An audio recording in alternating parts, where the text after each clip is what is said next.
হিন্দু পৌরাণিক কথা চ্যানেলে সকলকে জানাই স্বাগতম। বন্ধুরা, আজ 16ই মে 2026 শনিবার ফলহারিণী কালী পুজো। আর এই ফলহারিণী কালী পুজোর মাহাত্ম্য আজ আমরা এই ভিডিওর মাধ্যমে জেনে থাকবো। তাই ভিডিওটা সম্পূর্ণ দেখার অনুরোধ রইল। হিন্দু ধর্মের বিভিন্ন তিথিতেই মা কালীর বিভিন্ন রূপে পুজো করা হয়। দেবী আরাধনা সর্বজন বিদিত। জ্যৈষ্ঠ মাসে অমাবস্যা তিথিতেই ফলহারিণী কালী পুজো হয়। এই পুজোর সঙ্গে জড়িয়ে রয়েছে অনেক পৌরাণিক গল্প। মা কালী জীবের কর্মফল অনুসারে ফল প্রদান করেছেন।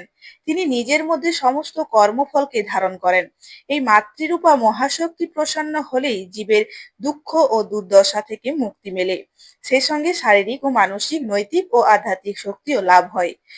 কথিত আছে রামকৃষ্ণদেব ফলহারিণী কালী পুজোর দিন স্ত্রী সারদা দেবীকে পুজো করেছিলেন জগৎ কল্যাণের জন্য। এই দিন শ্রী মা সারদাকে ষোড়শী রূপে পুজো করেছিলেন বলেই আজও রামকৃষ্ণ মঠ ও আশ্রমে এই পুজো ষোড়শী পুজো নামে পরিচিত।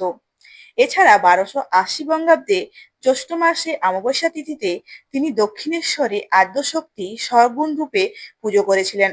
সেজন্য এই দিনটিতে অত্যন্ত শুভ ও তাৎপর্যপূর্ণ। শ্রীরামকৃষ্ণ তার মোক্ষ প্রাপ্তির জন্য বিশেষ নিয়মে পুজো করলেও এই দিনটি হিন্দু ধর্মাবলীতে নানানবিধ মরশুমি ফল দিয়ে কালী পুজো করে থাকেন।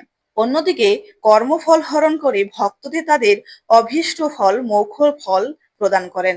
ফলহারিণী কালী পুজোর দিন মা কালী স্বয়ং তার সন্তানদের শুভ ফল প্রদান করে এবং সেই সঙ্গে তাদের অশুভ ফলও হরণ করে থাকেন। মানুষ সারা জীবন কর্ম করে যান, কিন্তু মনে করা হয় এই কর্মসমূহে ফল দান করেন দেবী কালিকা। তিনি সমস্ত কিছু শক্তি, জ্ঞান, ইচ্ছা ও কর্মশক্তি রূপে বিরাজিতা। আর ফলহারিণী কালী পুজো প্রত্যেকেরই বিদ্যা, কর্ম ও সে সঙ্গে অর্থভাগের উন্নতি ঘটে। প্রেম প্রণয়ে সমস্ত বাধা দূর হয়।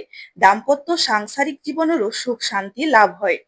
আম, জাম, লিচু, কাঁঠাল ইত্যাদি রকমারি ফল জ্যৈষ্ঠ মাসে সহজে পাওয়া যায়। ভক্তরা তাদের ইষ্ট দেবীকে বিভিন্ন ফল দিয়ে প্রসাদ নিবেদন করে থাকেন।